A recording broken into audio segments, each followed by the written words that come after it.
I'm here at the Winthrop Market, Saturday morning here near Tampa, Florida. I decided to put up a booth and just talk to people here. I wasn't sure I was going to be received, but I did have one great conversation with this wonderful veteran, San Warren Nix. Just an incredible man. We talk about how he served, what should we do to help, what does it mean when you tell a veteran, thank you for your service. He's been through a lot of trials with his health. He had transplant in several organs, but he's got a strong faith and just a wonderful, warm person. I really enjoyed my conversation with him. It's interesting how he values discipline and community. Thanks for listening. Thanks for watching. Hi, I'm Joey Pinz, and here's my 45-second introduction. After starting my business in the 90s, I started developing poor habits of eating in my diet because I was working way too much. Before you know it, I found myself 340 pounds. The doctor told me if I don't lose the weight, I'm not going to see my daughter graduate. Took the next 7 months, lost 130 pounds. People think there's some secret. Ask me, how'd you lose that weight? Like there's some secret. There is no secret. How'd I lose the weight? Just one word, discipline. I've had other successes in life, and I attribute them all to discipline. Now, I'm not the king of discipline, but I believe that it can help all of us. Friends, colleagues convinced me to start a podcast. The podcast mission? How do we better ourselves and society? I talk to interesting people in health, fitness, sport, wellness, business, technology, science, art, and culture. And I eventually ask them how discipline plays a role in their life. Podcast vision, growth through learning from others.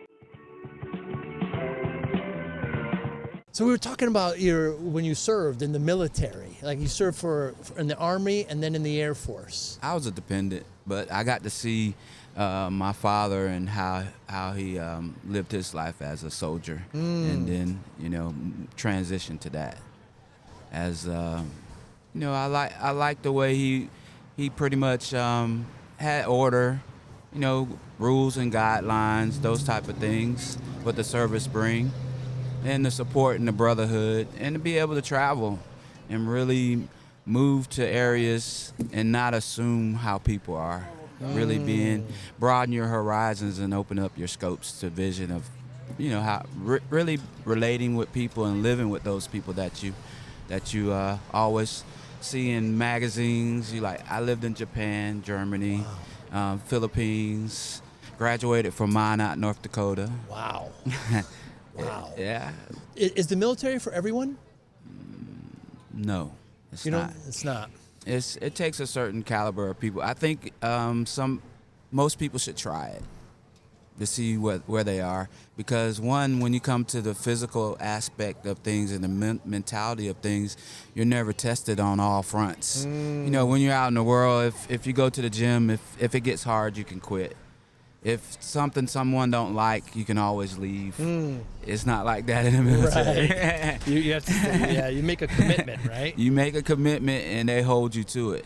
And the only way out is not a good way. It can scar you for life. Right. So you really have to know who that inner person is, and a lot of people have never really got away from mom and dad and their local town, and it gives them a chance to really branch out and see if they can stand on their own. Some countries mandate that I know, like in Israel, for example, actually the men and the women, they have to do at least 1 year, I believe. I could be wrong. Yeah.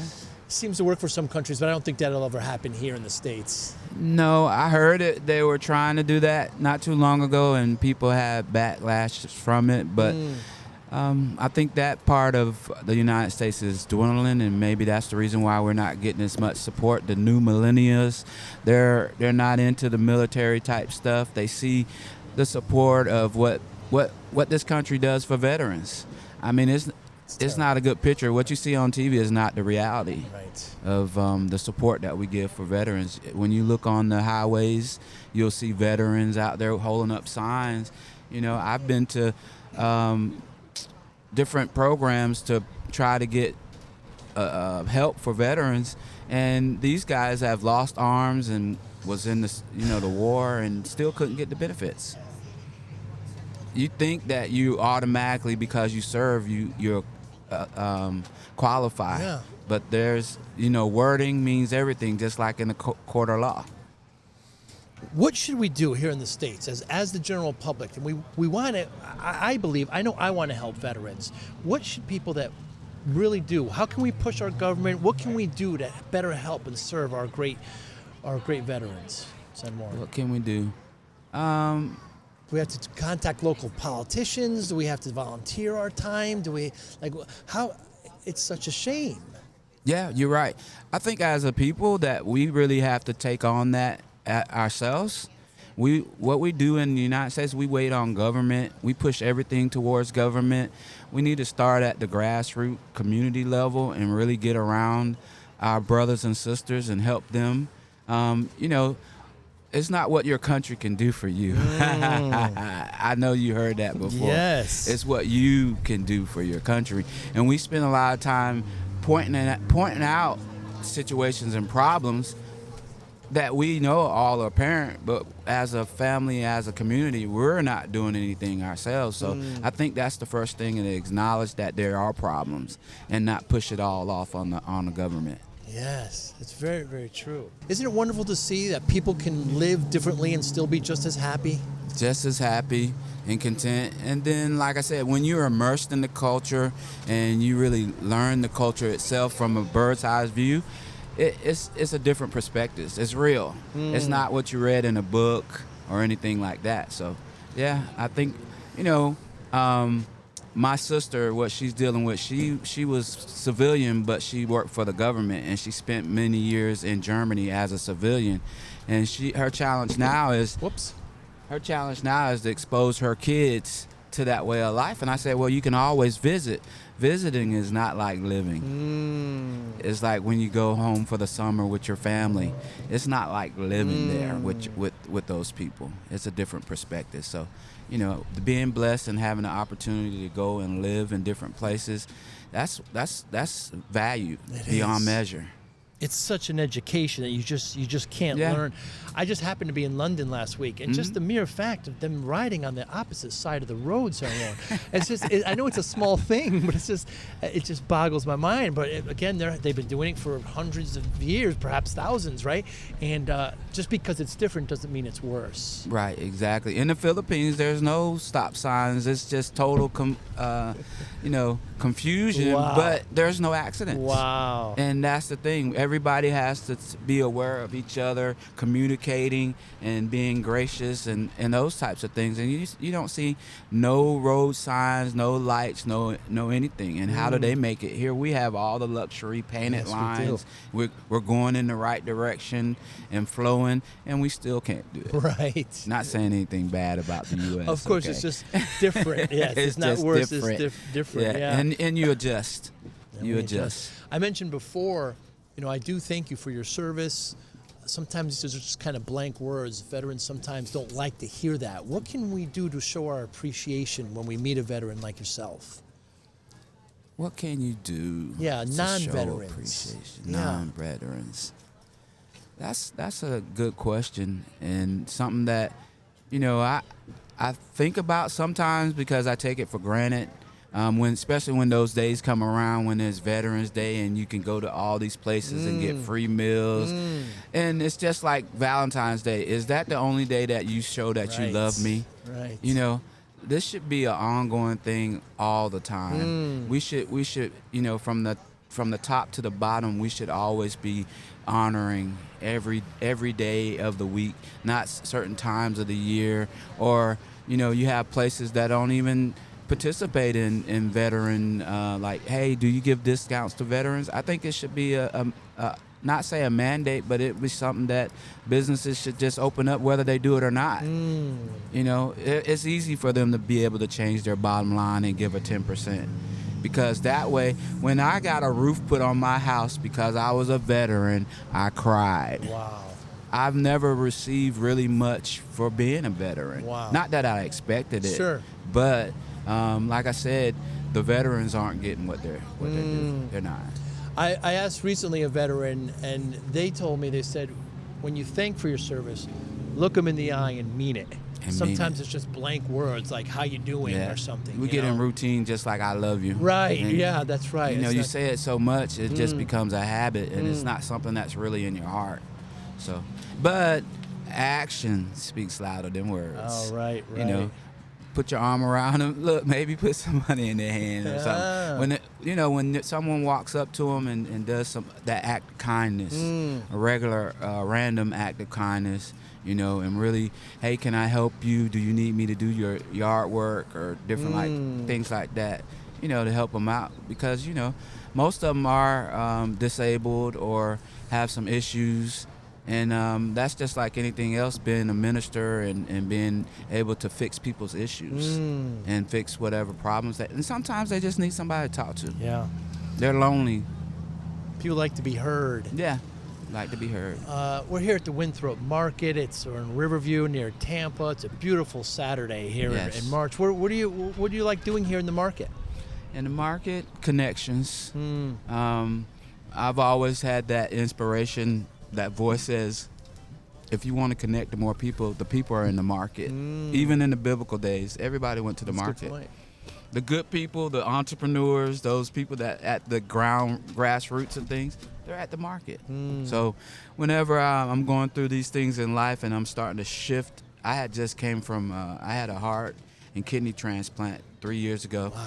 And I just finished my last round of chemo 2 days ago. Oh my goodness. And when I come out of this thing where I've been sitting in my own problems, I need to reconnect back to the community and try to see where I can help people in their situations and with my talents and gifts.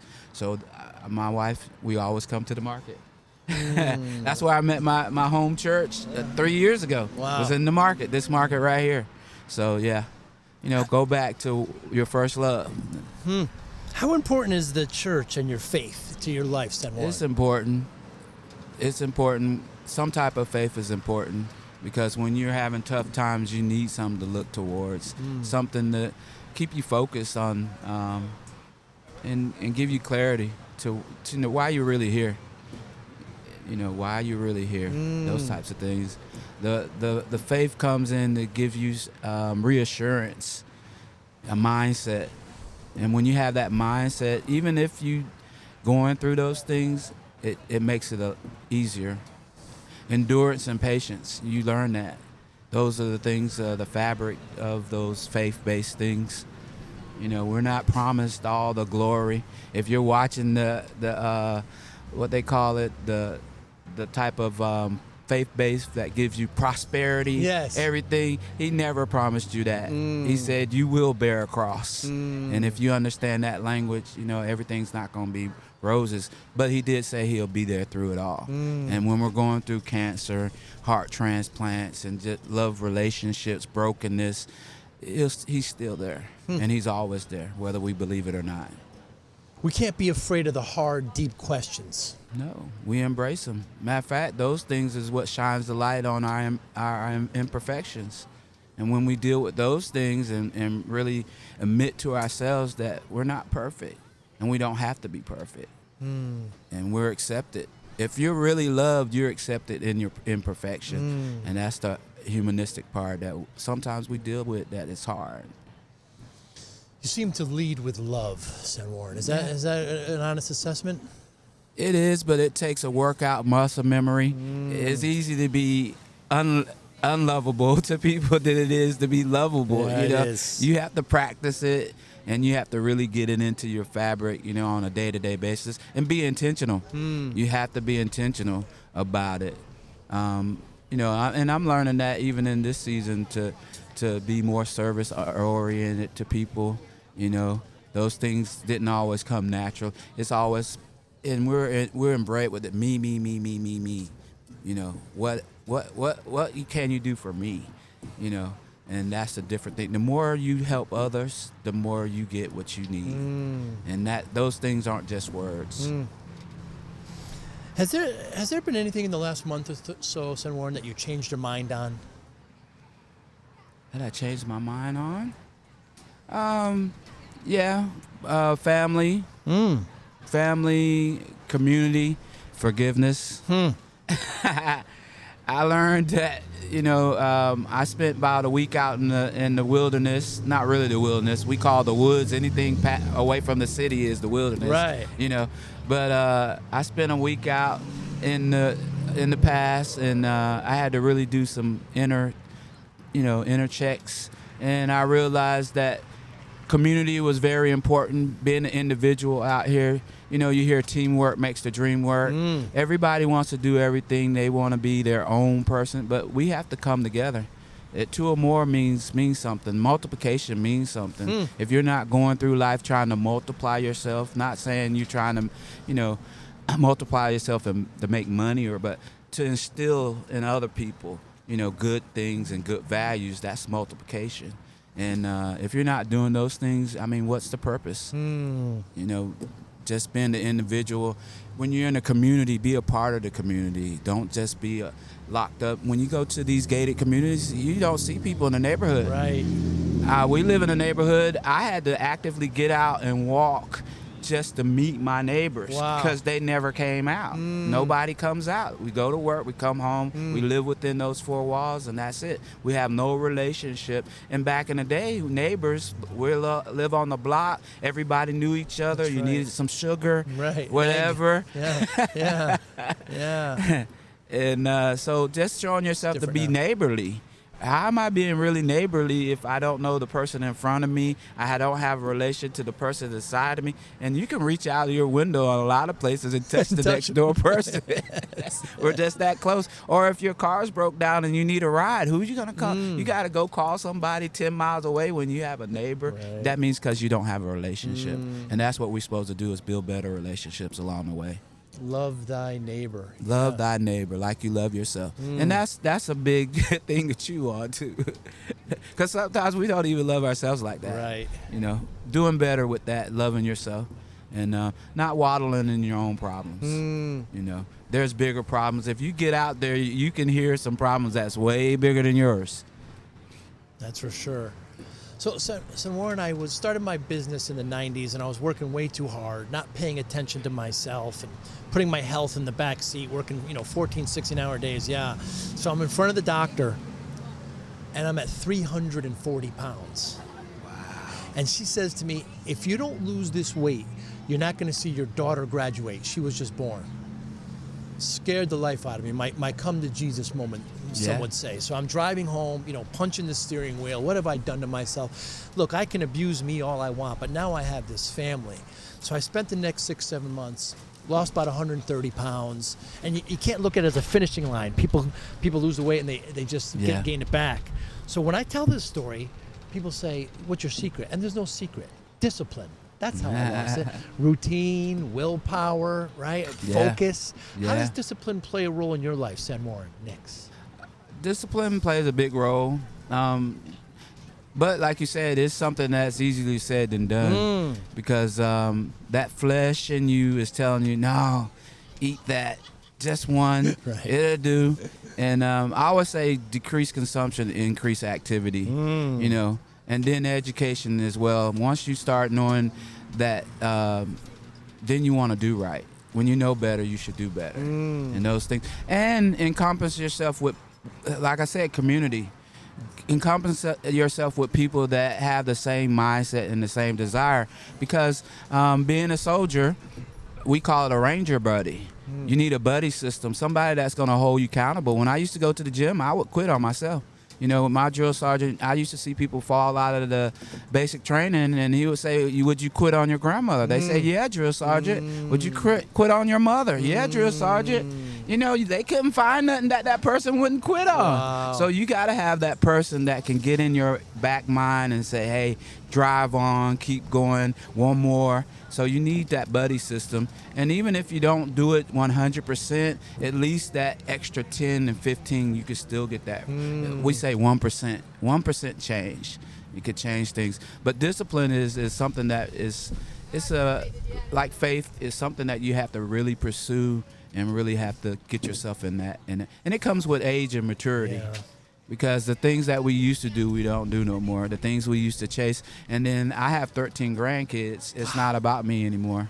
It's not about me anymore. Those things shift. And when you're doing it, remember, for other people, you tend to have more passion than for yourself. You know yourself. You're good with yourself. You're cool with yourself.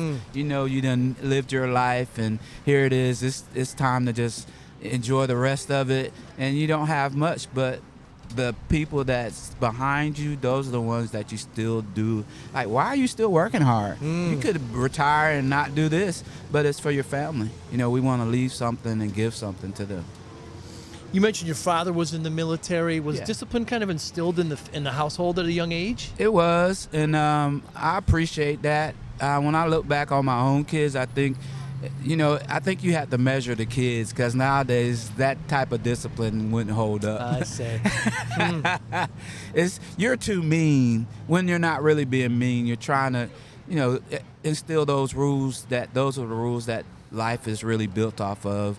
But a lot of times, as we go on in this new age, those rules, then they're changing real fast. Like you gotta hold a traditional job. Most of them are at home working online, and will never have a traditional job. They will never wear a shirt and tie, and you have to speak a certain way. You spell words a certain way. All that stuff is out the door. Wow. The way you look, you can't go and make a lot of money looking like that. Has nothing to do with the industry these days. What motivates you? Some more. What motivates me?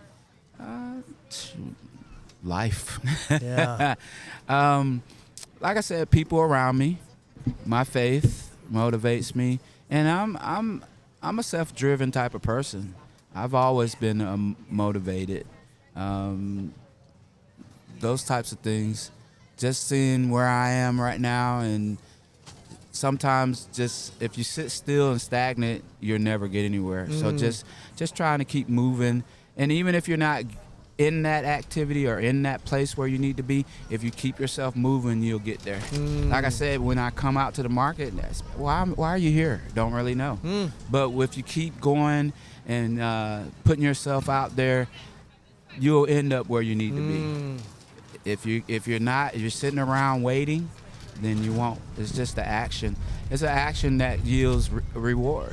Stay motivated, stay dedicated, and focused, and sooner or later you'll hit the target. So given those motivations, community, life, faith, how do you measure success? Well, at one time I had a obscure vision of success. We had it to dollars. Right. But success isn't. Now at my age with 13 grandkids, is relationships, longevity. Who are they going to say I was when I leave? What are the people going to say? How many people going to show up at my funeral? Am I going to have to rent some people to come? I'm sure not. Only one or two? What did the great guy of the Bible say? Who do you say I am? When I get in front of people and I hear them and they write words about me in truth and heart, what are they really saying I was? Was I a good father? Was I a good provider? Those things is what do those people that really know me and love me, and even the people that just meet me. If you just meet me, what kind of energy or persona am I giving to you? That type of thing. Do I seem like I'm a happy guy or confident and really have something to offer? A person that you're willing to listen to and give you direction, a mentor, a coach, somebody that has value. Am I that type of person? If you check those boxes, or you can't please everybody, but even though I don't please you, did you really get to know me and then make a value decision, or you just took me by appearance value? Being in the military, there was no distinction, even though sometimes it did, but between color and who you are and where you were from, it's like we all green. Right. We're all blue. We all military. We love, what I'm saying? We all live together in harmony. And that same thing, should transcend to everywhere, in every aspect of our country, not just in the military or anything like that. I've been in places here in Florida that I was like, man, I never experienced this level of separation. And diversity. I mean, diversity is good, but why should it be a bad thing? And that comes from being around different types of people and really immersing yourself in their society and learning from their perspectives and not just your own. Because I was in North Dakota, they never seen black people before. Really? No, it was like a celebrity. They would pull over on the road and shake your hand and invite you to come. Around But what year was this? This was in the 80s, 86, Wow. 87, yeah, those years. And still to this day, I mean, when you go up north, it's a difference, and it seems like we have a melting pot of people in the South, but it's a difference. My roots and family is from Tallahassee, the state, the capital, where government, there's division. Of course there is. I hate to get into that subject, Yeah, but it's real. It's reality. It's with us. It is. Yeah. It's with us. Yeah. Unfortunately, sometimes our political leaders don't represent all of us. Sometimes. Yeah. Yeah. Yeah, and it's hard to take sides because It is. We're caught in the middle. There's no perfect choice. Right. There's no perfect choice. Well, I thank you so much. I appreciate it. Love your story. If anybody listening, there's be a lot listening, but if they want to get in touch with you, do you want them to get in touch with you at all? You want an email or Instagram? Email. Let me see. I got so many emails. Okay. What would you like to give if anybody if you don't want people contacting you? I got ministernix@gmail.com or Sanwarren, SANWARREN 130@gmail.com. Yeah, I do a lot on Facebook. Crypto Granddad, Crypto Gramps. I'm educator and mentor coach with Crypto Minister. Ministernix@gmail.com. Yes, NIX. NIX, and then sanwarren130@gmail.com. Yes. I thank you so much for your time, sir. Thank you for your service, and thank you for being with me today. I really appreciate it. It was a pleasure. Thank you. I love it. I love it. Thank you for listening and or viewing Joey Pinz Discipline Conversations. Please share this episode with one or two of your friends who you think may benefit from the episode. Our website, www.joeypinz.com. There you'll find lots of resources and you could join our mailing list. Please follow us on all our social media, Instagram, Twitter, and Facebook. Podcast information, the video version of our podcast is on YouTube. Please subscribe. Audio is on all major podcasting platforms. Please follow them. And if you like it, please consider giving 5-star rating. Would really appreciate that. Thank you again for listening or watching Joey Pinz Discipline Conversations.